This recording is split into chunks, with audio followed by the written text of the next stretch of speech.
Assalamualaikum warahmatullahi wabarakatuh. Perkenalkan, nama saya Finida Rosyada Umi Zainah dengan NIM 21104030025 dari Program Studi Pendidikan Islam Anak Usia Dini kelas A. Pada kesempatan kali ini, saya akan menjelaskan sedikit tentang pendidikan Pancasila. Apa sih pengertian dari pendidikan Pancasila?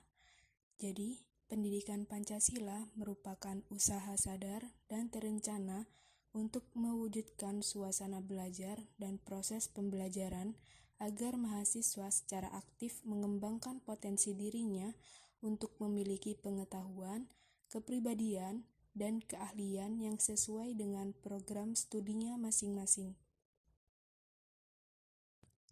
Alasan diperlukannya pendidikan Pancasila. Pendidikan Pancasila sangat diperlukan untuk membentuk karakter manusia yang profesional dan bermoral, serta dapat digunakan untuk penanaman nilai ideologi bangsa. Selain itu, urgensi pendidikan Pancasila dapat memperkokoh jiwa kebangsaan mahasiswa sehingga menjadi dorongan pokok dan bintang penunjuk jalan bagi calon pemegang tongkat estafet kepemimpinan bangsa di berbagai bidang dan tindakan. Kesadaran dalam membangun pemahaman masyarakat melalui pendidikan Pancasila. Yang pertama, kesadaran gaya hidup sederhana dan cinta produk dalam negeri. 2. Kesadaran pentingnya kelangsungan hidup generasi mendatang. Yang ketiga, kesadaran pentingnya semangat kesatuan, persatuan, atau solidaritas nasional. Yang keempat, kesadaran pentingnya norma-norma dalam pergaulan. Yang kelima, kesadaran pentingnya kesehatan mental bangsa. Yang keenam, kesadaran tentang pentingnya penegakan hukum. Dan yang ketujuh, menanamkan pentingnya kesadaran terhadap ideologi bangsa. Tujuan pendidikan Pancasila.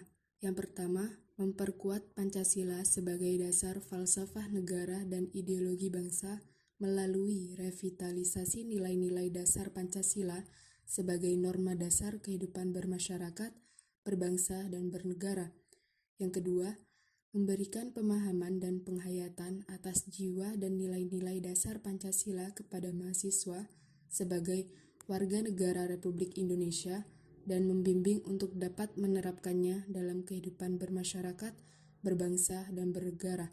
Yang ketiga, mempersiapkan mahasiswa agar mampu menganalisis dan mencari solusi terhadap berbagai persoalan kehidupan bermasyarakat, berbangsa, dan bernegara melalui sistem pemikiran yang berdasarkan nilai-nilai Pancasila dan Undang-Undang Dasar Negara Republik Indonesia tahun 1945.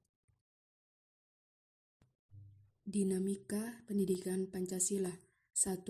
Upaya pembudayaan atau pewarisan nilai-nilai Pancasila telah secara konsisten dilakukan sejak awal kemerdekaan sampai sekarang. Namun, bentuk dan intensitasnya berbeda dari zaman ke zaman. Pada awal kemerdekaan, pembudayaan nilai-nilai tersebut dilakukan dalam bentuk pidato-pidato para tokoh bangsa dalam rapat-rapat akbar yang disiarkan melalui radio dan surat kabar. Yang kedua, keberadaan mata kuliah Pancasila di perguruan tinggi ditegaskan dalam pasal 35 ayat 3 Undang-Undang Republik Indonesia Nomor 12 Tahun 2012 tentang pendidikan tinggi yang menetapkan ketentuan bahwa mata kuliah pendidikan Pancasila itu adalah wajib. Tantangan pendidikan Pancasila. Yang pertama, menentukan bentuk dan format agar mata kuliah pendidikan Pancasila dapat diselenggarakan di berbagai program studi dengan menarik dan efektif.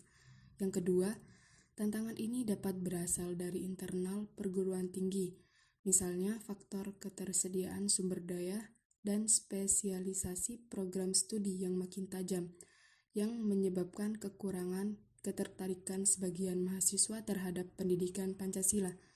Yang ketiga, tantangan yang bersifat eksternal antara lain adalah krisis keteladanan dari para elit politik dan maraknya gaya hidup hedonistik di kalangan masyarakat.